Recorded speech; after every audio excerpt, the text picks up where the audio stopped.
Kawhi Leonard is back in the building.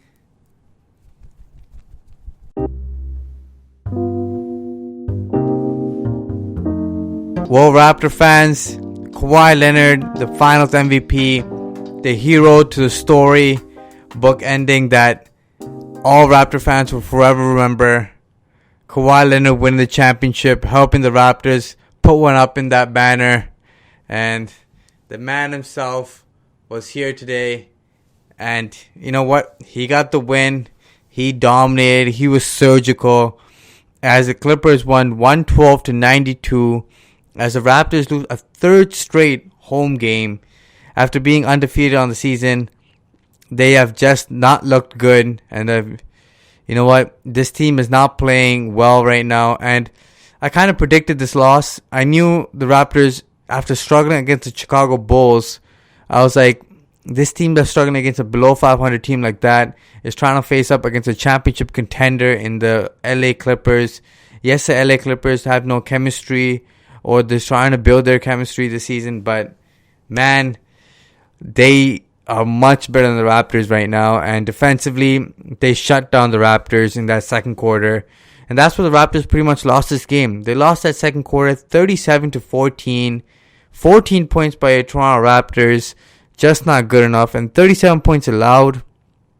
That defense that you saw in the beginning of the season, that was a top 5 field goal percentage defense, is nowhere to be seen. Actually, they were leading the NBA in field goal percentage. Nowhere to be seen because the Clippers were just getting to the line. They were getting anything they wanted. They got into the bonus early throughout this entire game. And two of your main guys just didn't come to play tonight. And that was Kyle Lowry and Serge Ibaka, who had a poor performance in this one.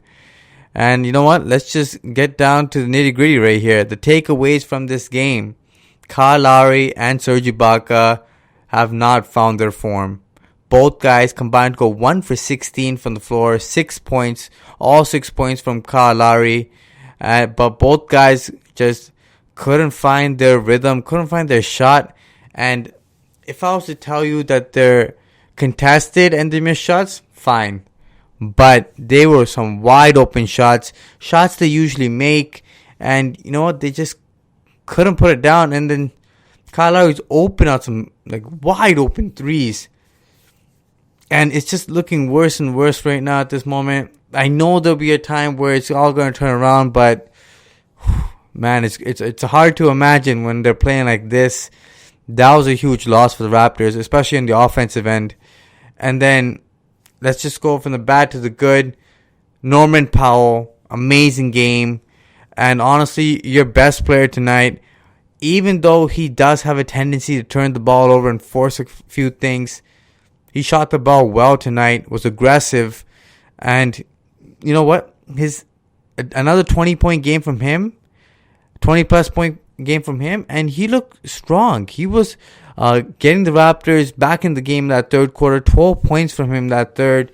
He's really aggressive, shot the 3-ball well, and if he's playing like this, he could have, you know, a little bit of a fight to get that starting spot from either OG or Van Vliet.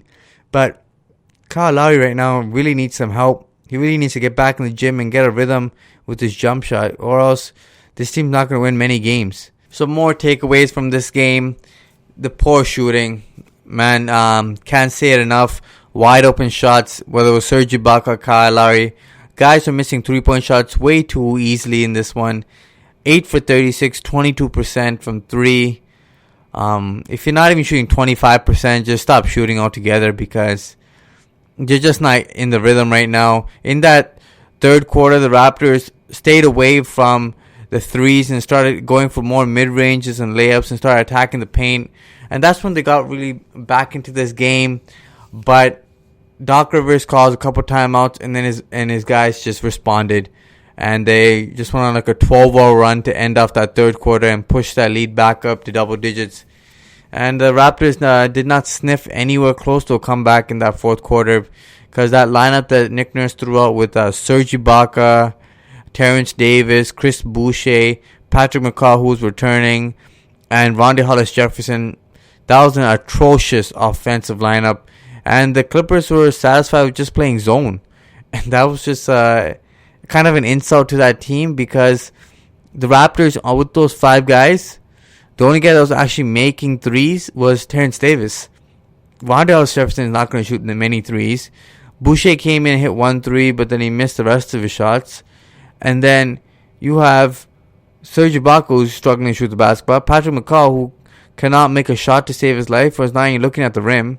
So I think that was pretty much a test for Patrick McCaw to try and see if he's got any rhythm or can really show you anything, but nothing from him tonight. I think it was like a minus 10 or something tonight. Rough outing for him on his first debut after missing 18 games. So you're going to expect a lot of rust. But the game was pretty much over after that. Another takeaway in this game, Kawhi Leonard, surgical, was struggling the first time that the Raptors faced him this year. Raptors doubled him all game long, forced tons of turnovers. He had 9 turnovers in that game. In this game, he was settled in, 23.6 and 5. Received his ring.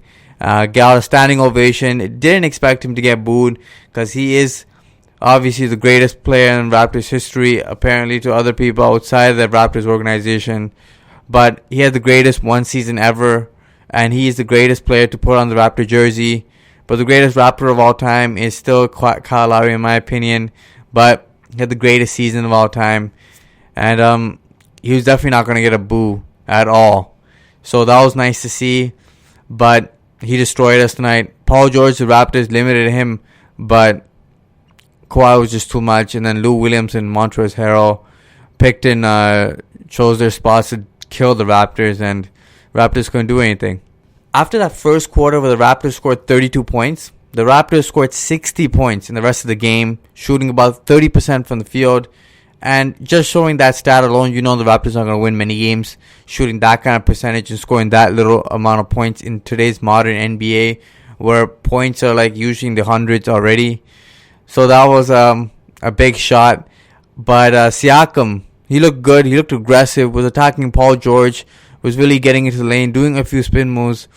A little better effort tonight. I thought he was great on the defensive end today. He had a few blocks in this game, even helped out. It was nice to see him. And then Marc Gasol continued off his strong game in the previous one.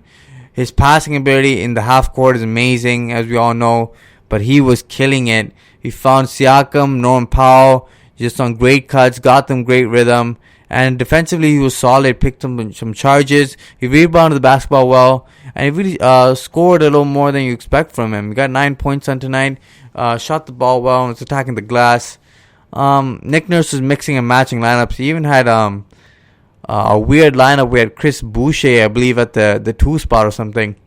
Just a weird lineup with Pascal Siakam, Serge Ibaka, and Marc Gasol. He's trying anything and everything. I like that about Nick Nurse.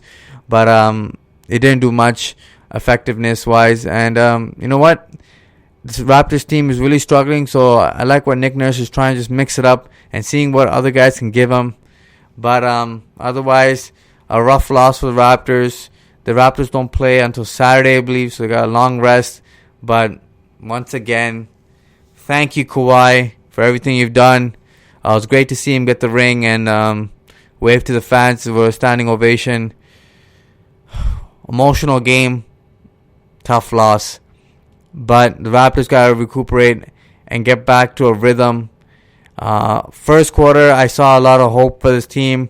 They just got to take what they saw in that first quarter and continue it throughout, because that was a great first quarter from a championship-type team against a Western Conference championship contender. So that was great to see. Guys, make sure you guys smash that like button. Like, share, and subscribe to the Raptors Wrap Up. Until next time, guys.